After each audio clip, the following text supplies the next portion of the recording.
नमस्कार दोस्तों। आज हम जिस कृति की यात्रा शुरू करने जा रहे हैं उसका नाम है चतुरी चमार।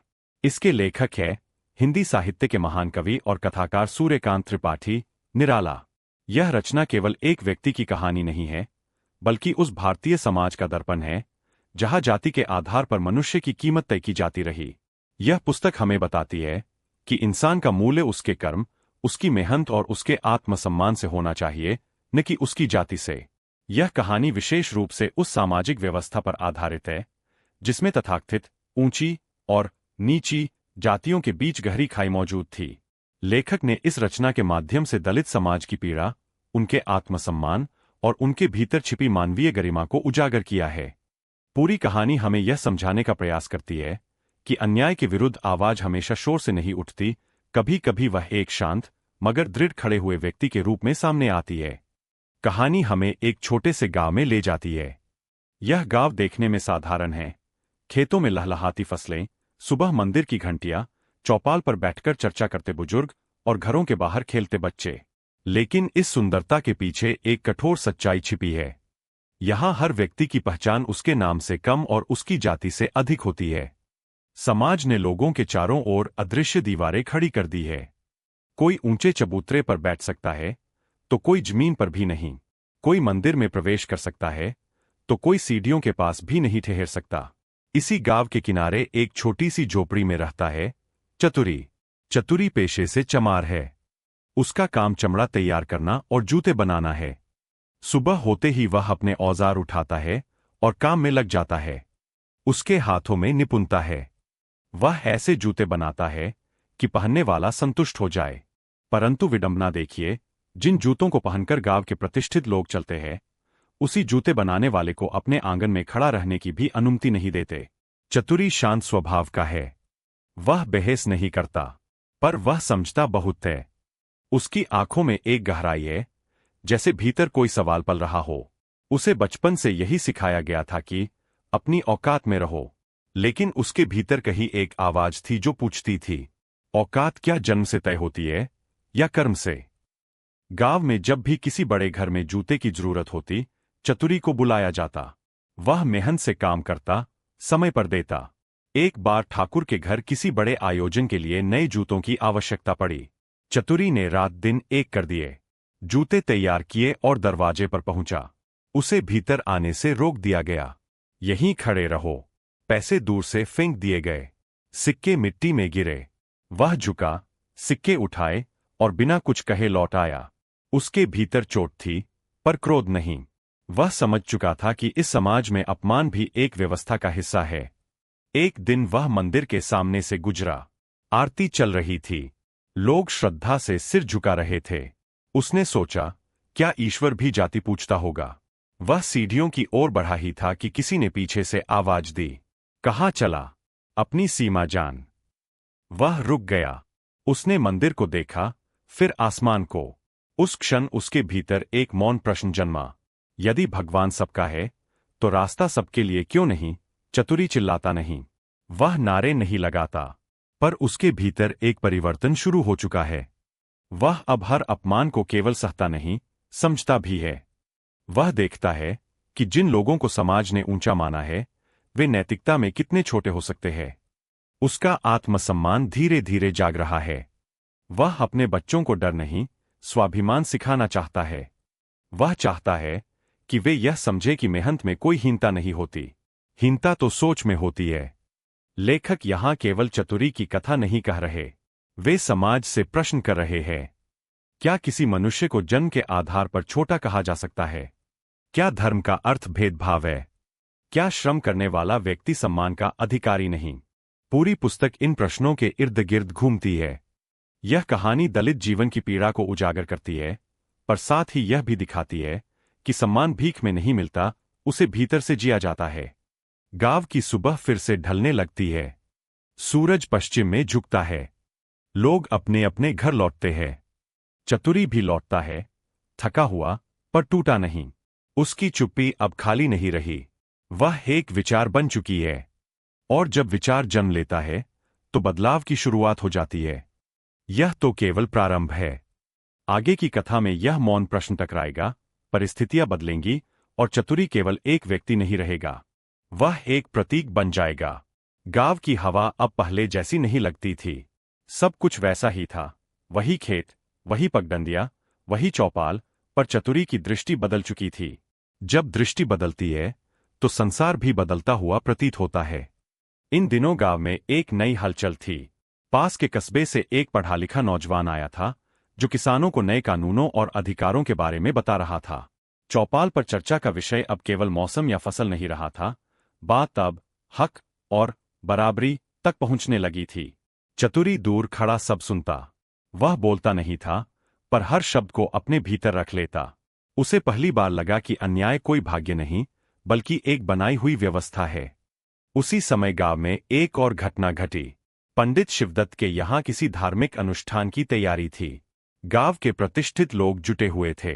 पूजा के लिए कई वस्तुओं की आवश्यकता थी, जिनमें चमड़े की बनी एक विशेष वस्तु भी शामिल थी। वह वस्तु केवल चतुरी ही बना सकता था। उसे बुलावा आया। चतुरी अपने औजार लेकर पहुंचा।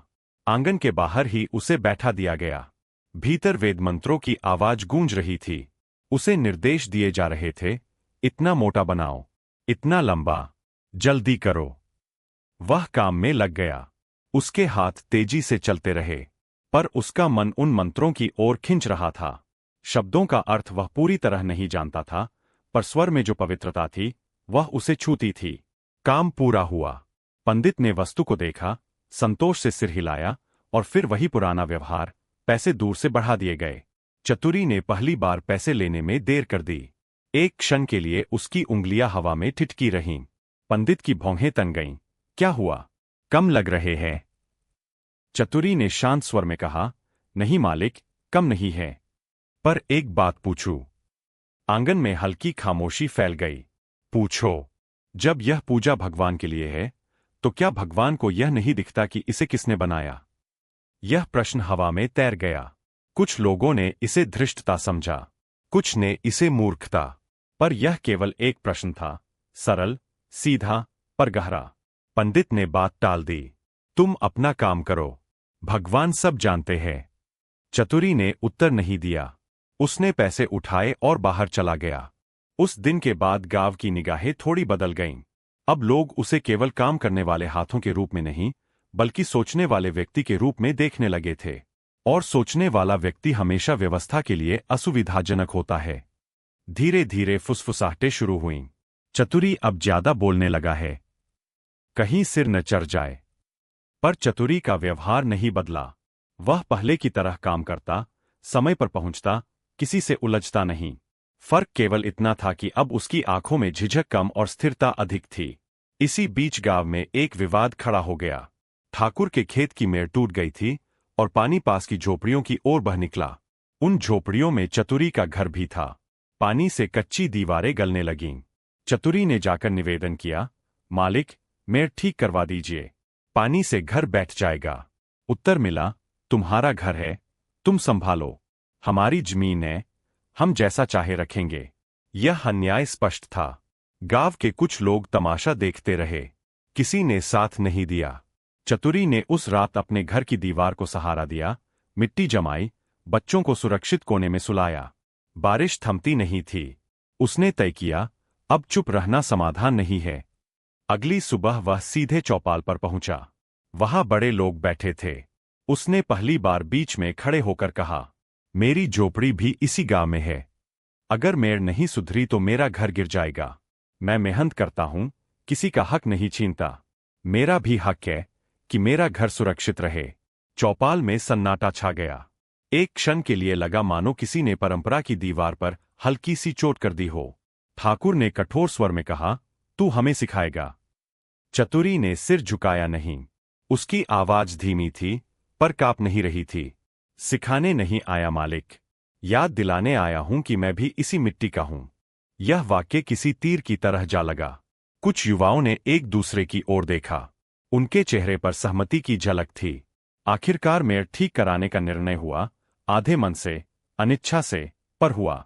उस दिन चतुरी घर लौटा तो उसकी चाल में थकान थी, पर पराजय नहीं। उसने लड़ाई नहीं की थी, केवल बात कही थी, और बात सुनी गई थी, चाहे मजबूरी में ही सही।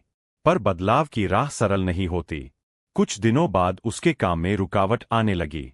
पहले जहां उसे हर सप्ताह बुलावा आता था, अब लोग दूसरे गांव से कारीगर बुलाने की बात करने लगे। यह एक मौन दंड था। चतुरी ने इसे भी समझ लिया। उसने हार नहीं मानी। उसने अपने काम को और बेहतर बनाया। पास के कस्बे में जाकर अपने जूते बेचने लगा। धीरे धीरे उसके ग्राहक बढ़ने लगे। गांव में चर्चा फैल गई, चतुरी के जूते कस्बे में बिक रहे हैं। यह बात कुछ लोगों को चुभी।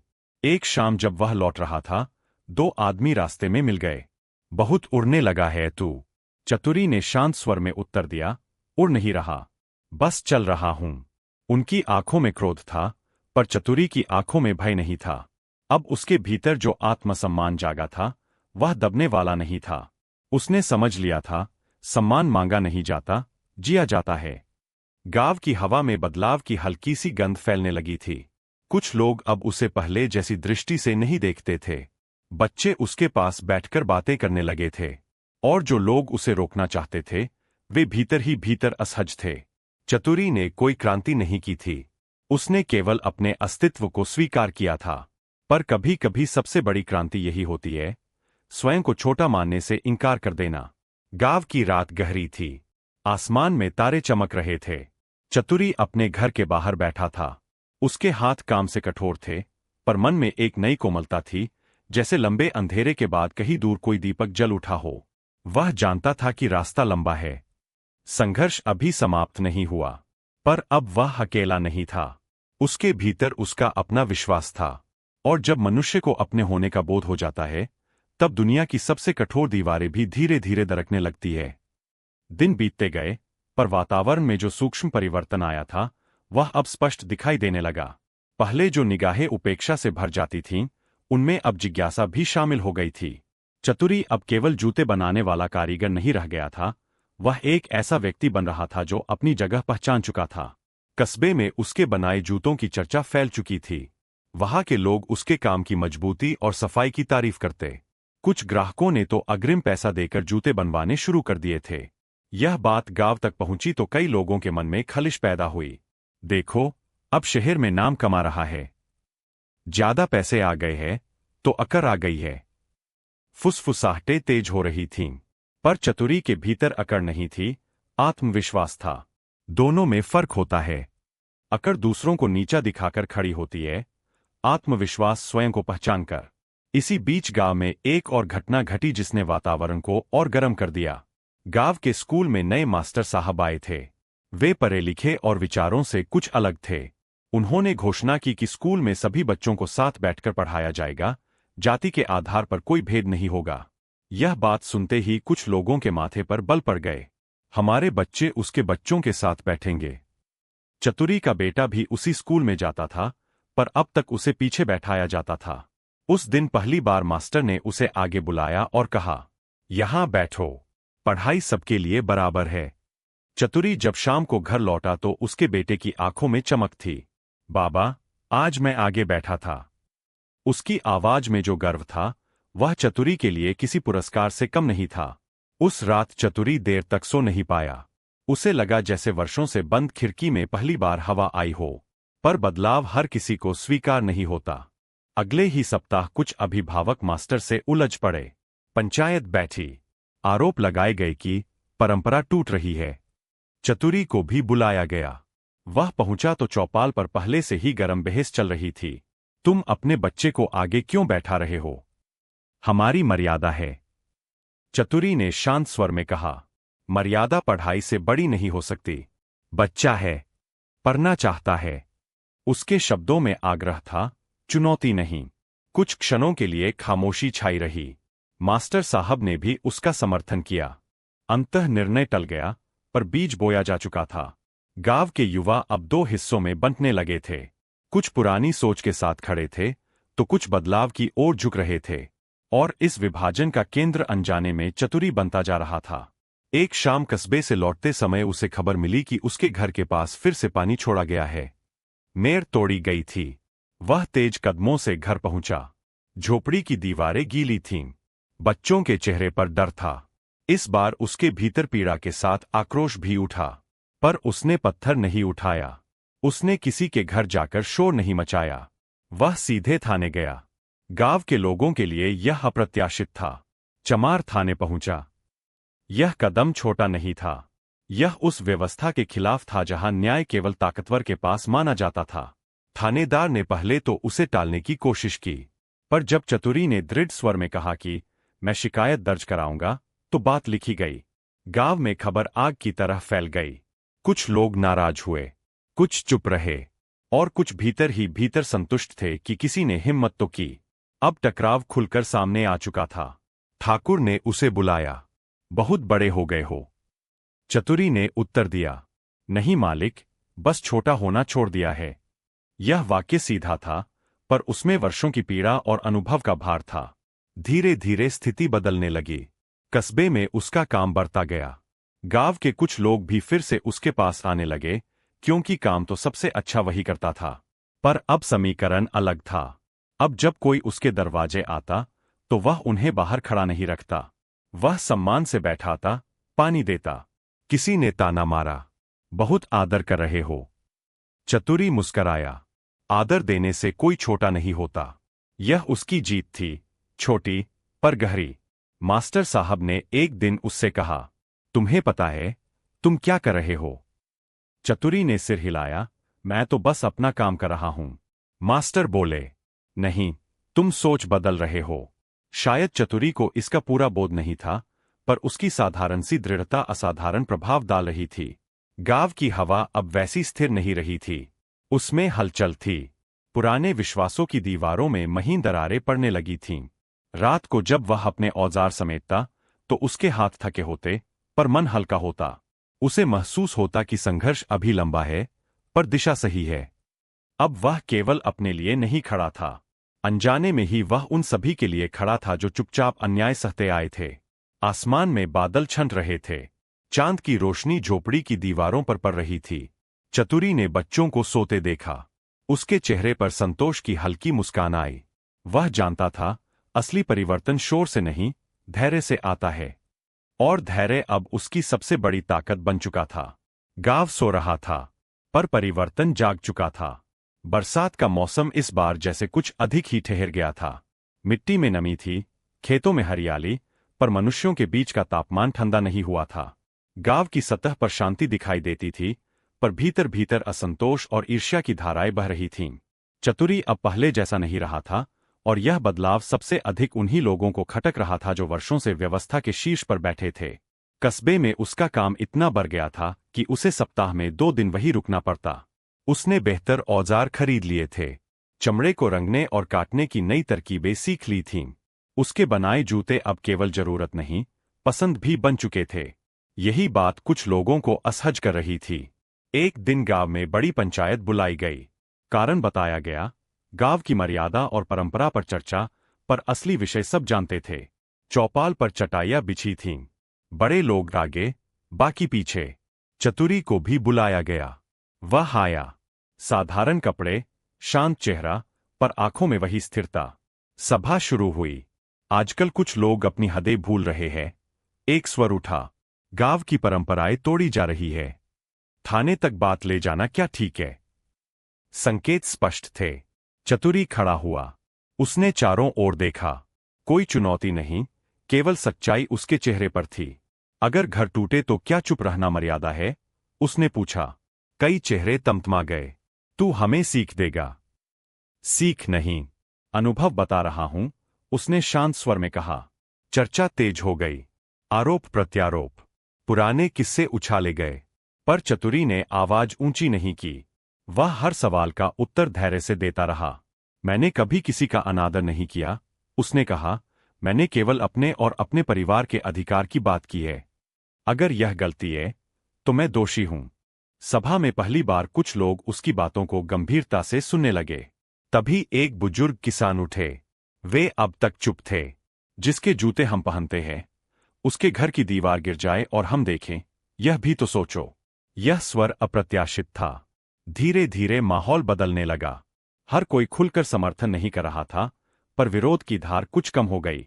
पंचायत ने औपचारिक रूप से चेतावनी दी, आगे से कोई बात बाहर नहीं जाएगी। चतुरी ने सिर हिलाया, पर उसकी आंखों में स्वीकारोक्ति नहीं, विवेक था। सभा समाप्त हुई। लोग उठने लगे। कुछ युवाओं ने जाते जाते उसके कंधे पर हाथ रखा, बिना शब्दों के समर्थन का संकेत। पर संघर्ष यहीं समाप्त नहीं हुआ। कुछ दिनों बाद कस्बे में उसके खिलाफ अफवाह फैलाई गई कि वह घटिया चमड़ा इस्तेमाल करता है। 2 ग्राहकों ने आकर शिकायत की। चतुरी समझ गया, यह संयोग नहीं है। उसने दोनों को शांतिपूर्वक सुना, जूते वापस लिए, नया जोड़ा बनाकर दिया, बिना अतिरिक्त पैसे के। ग्राहक संतुष्ट होकर लौटे। धीरे धीरे अफवाह खुद ही गिर गई। गांव में यह खबर पहुंची कि उसने शिकायत पर झगड़ा नहीं किया, बल्कि समाधान दिया। यह व्यवहार लोगों के मन पर असर डाल रहा था। इसी बीच स्कूल में वार्षिक कार्यक्रम रखा गया। बच्चों को मंच पर कविता और भाषण देने थे। मास्टर साहब ने चतुरी के बेटे का नाम भी सूची में डाल दिया। कार्यक्रम के दिन गांव के कई लोग आए। मंच सजा था। बच्चे उत्साहित थे।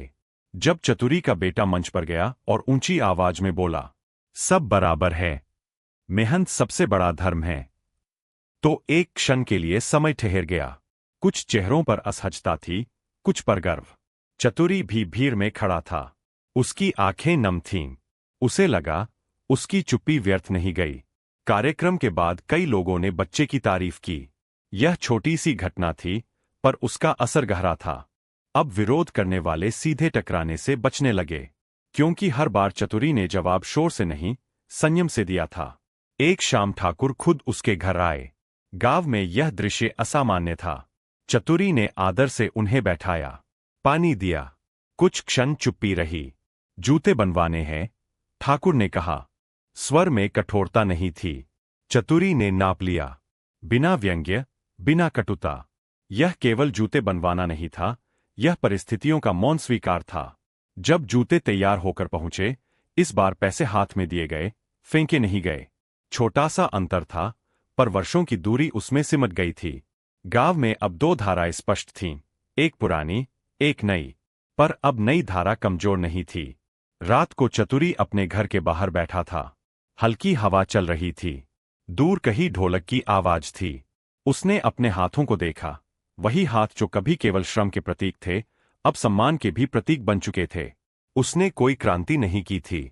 उसने केवल अपने भीतर के डर को हराया था। और शायद सबसे कठिन लड़ाई वही होती है। गांव की मिट्टी वही थी, पर सोच की नमी बदल चुकी थी। अब प्रश्न पूछना अपराध नहीं रहा था, और आत्मसम्मान छिपाने की वस्तु नहीं रहा था। रात गहरी होती गई। चतुरी के मन में अब भय नहीं था। केवल यह विश्वास था कि बदलाव धीमा हो सकता है, पर असंभव नहीं। समय धीरे धीरे बीतता रहा। गांव की दिनचर्या वैसी ही थी, पर संबंधों की परिभाषा बदलने लगी थी। जो बात पहले असंभव मानी जाती थी, वह अब सामान्य होने लगी थी। पर हर परिवर्तन की अपनी कीमत होती है, और यह कीमत अक्सर भीतर चुकानी पड़ती है। चतुरी के जीवन में अब स्थिरता थी। कस्बे का काम चल रहा था। गांव में भी लोग खुलकर या छिपकर उसके पास आने लगे थे। उसके बेटे की पढ़ाई आगे बढ़ रही थी। उसकी झोपड़ी की दीवार अब पहले से मजबूत थी, केवल मिट्टी से नहीं, आत्मविश्वास से। पर समाज का परिवर्तन रेखीय नहीं होता।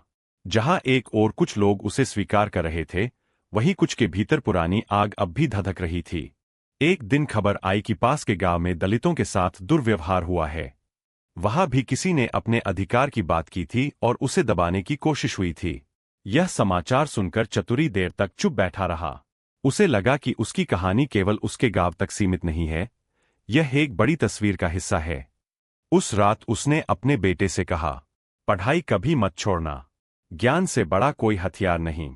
बेटे ने पूछा, बाबा, क्या पर लेने से लोग बदल जाते हैं? चतुरी कुछ क्षण सोचता रहा। सब नहीं बदलते, उसने कहा, पर जो पढ़ता है, वह खुद को बदल लेता है। और जब इंसान खुद बदलता है, तो दुनिया भी थोड़ा बदलती है। यह संवाद साधारण था, पर उसमें वर्षों का अनुभव छिपा था। इसी बीच कस्बे के एक व्यापारी ने प्रस्ताव दिया कि वह चतुरी के जूतों को अपने नाम से बेचना चाहता है। बदले में वह अच्छा पैसा देगा। यह प्रस्ताव लुभावना था। पैसा ज्यादा मिलता, पर नाम उसका नहीं रहता।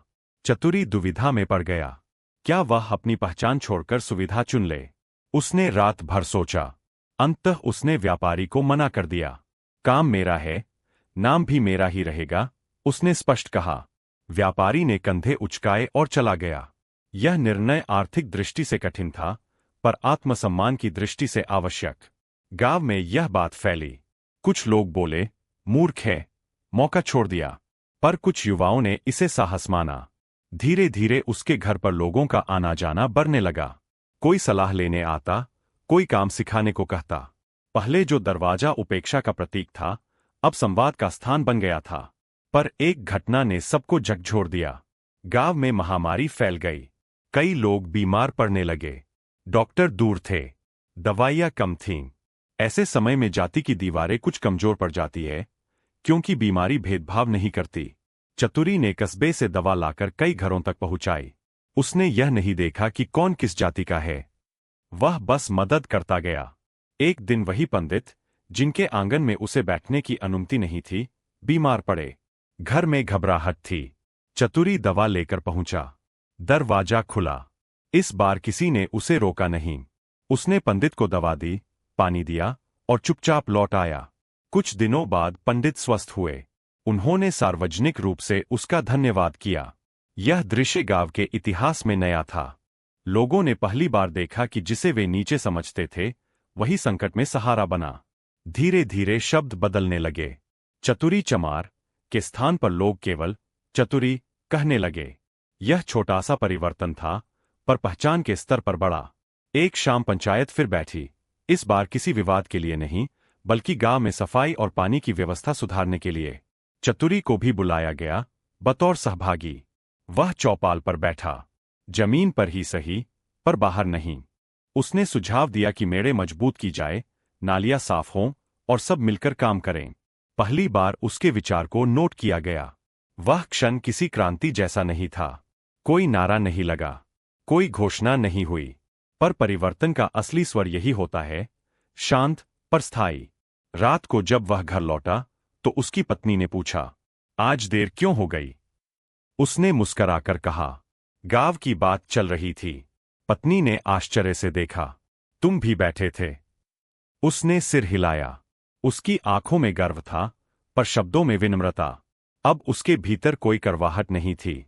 संघर्ष ने उसे कठोर नहीं बनाया था, परिपक्व बनाया था। उसे समझ आ चुका था कि हर व्यक्ति शत्रु नहीं होता, कई लोग केवल परंपरा के बोझ तले दबे होते हैं। जब कोई एक खड़ा होता है, तो दूसरे भी धीरे धीरे उठने लगते हैं। गांव की शाम अब पहले जैसी नहीं रही थी। चौपाल पर चर्चाओं में कभी कभी बराबरी शब्द भी सुनाई देने लगा था। चतुरी अपने औजार समेटते हुए सोचता, अगर सम्मान मिल सकता है, तो वह छीना नहीं, कमाया जाता है। उसने अपने भीतर की आग को राख नहीं बनने दिया, उसे दीपक बना दिया। और शायद यही उसकी सबसे बड़ी जीत थी। सर्दियों की धूप में एक अलग ही कोमलता होती है। वह चुभती नहीं, तपाती नहीं, बस धीरे धीरे जीवन को गर्माहट देती है। गांव की गलियों में वही धूप फैली थी। खेतों में सरसों खिली थी और हवा में धुएं और गुड़ की मिली जुली खुशबू थी। समय ने बहुत कुछ बदल दिया था, पर बदलाव का शोर कहीं नहीं था।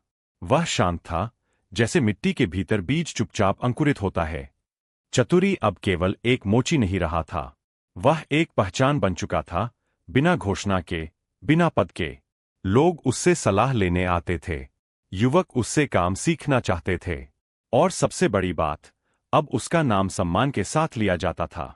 पर उसके भीतर कोई अहंकार नहीं था। शायद इसलिए कि उसने अपमान का स्वाद भी चखा था। एक दिन कस्बे से खबर आई कि वहां एक छोटा प्रशिक्षण केंद्र खुल रहा है, जहां कारीगरों को आधुनिक तकनीक सिखाई जाएगी। किसी ने उसका नाम सुझाया कि वह वहां प्रशिक्षक बन सकता है। यह प्रस्ताव अप्रत्याशित था। वह देर तक सोचता रहा। गांव छोड़कर कस्बे में स्थायी रूप से जाना, क्या यह सही होगा? गांव ने उसे दर्द दिया था, पर यही उसने अपनी जड़ें भी मजबूत की थीं। उसने निर्णय लेने से पहले एक शाम चौपाल की ओर रुख किया। वहां कुछ बुजुर्ग और युवक बैठे थे। बातों बातों में उसने प्रस्ताव का जिक्र किया। कुछ ने कहा, यह तो बहुत बड़ी बात है। कुछ चुप रहे। तभी वही बुजुर्ग किसान, जिन्होंने कभी सभा में उसका समर्थन किया था, बोले, जगह बदलने से आदमी बड़ा नहीं होता। आदमी बड़ा हो जाए तो जगह खुद बदल जाती है। यह वाक्य उसके मन में उतर गया। उस रात वह देर तक जागता रहा। उसने अपने घर की दीवारों को देखा, औजारों को छुआ और अपने बेटे को पढ़ते हुए देखा। उसे लगा उसकी असली लड़ाई केवल अपने लिए नहीं थी। अगर वह चला गया तो शायद गांव फिर उसी पुरानी चुप्पी में लौट जाए। अगले दिन उसने कस्बे के लोगों को जवाब दिया, मैं समय पर आकर सिखाऊंगा, पर मेरा घर यही रहेगा। यह निर्णय आसान नहीं था, पर यह निर्णय उसके स्वभाव के अनुकूल था। धीरे धीरे उसने अपने घर के बाहर एक छोटा सा शेड बनवाया। वहां 2 और लड़के काम सीखने लगे। वह उन्हें केवल जूते बनाना नहीं सिखाता था, वह उन्हें व्यवहार भी सिखाता था। काम छोटा नहीं होता, सोच छोटी होती है, वह कहता। उसका बेटा अब उच्च कक्षा में पहुंच गया था।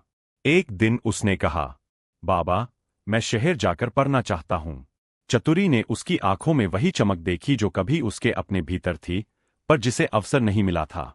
जाओ, उसने कहा, पर कभी यह मत भूलना कि तुम्हारी जड़ कहाँ है। बेटा शहर चला गया। गांव के लिए यह भी एक नया दृश्य था। चतुरी का बेटा पढ़ने शहर गया है। कुछ लोगों ने इसे स्वीकार किया, कुछ के मन में ईर्ष्या हुई, पर कोई खुलकर विरोध नहीं कर सका। समय अब बदल चुका था। 1 वर्ष बाद गांव में एक सामूहिक आयोजन हुआ। निर्णय लिया गया कि इस बार मेले में हर वर्ग के लोग एक साथ भाग लेंगे। मंच पर सबको आमंत्रित किया गया। जब नाम पुकारे गए तो चतुरी का नाम भी लिया गया। वह मंच पर चढ़ा। भीड़ में सन्नाटा था, पर वह सन्नाटा असहज नहीं, प्रतीक्षारत था। उसने कोई लंबा भाषण नहीं दिया, बस इतना कहा, हम सब एक ही मिट्टी से बने हैं। फर्क केवल सोच का होता है। अगर सोच बदल जाए तो मिट्टी भी सोना बन सकती है। तालियां बजीं। वह तालियां केवल शब्दों के लिए नहीं थीं, वे उस यात्रा के लिए थीं जो चुपचाप तय हुई थी। रात को मेले की रोशनी में गांव चमक रहा था। बच्चे दौड़ रहे थे, ढोलक बज रही थी। चतुरी भीड़ से थोड़ा दूर खड़ा था। उसने आसमान की ओर देखा। उसे लगा उसकी लड़ाई किसी व्यक्ति से नहीं थी, वह अज्ञान से थी, और अज्ञान धीरे धीरे पीछे हट रहा था। उसके जीवन में अभी भी चुनौतियां थीं।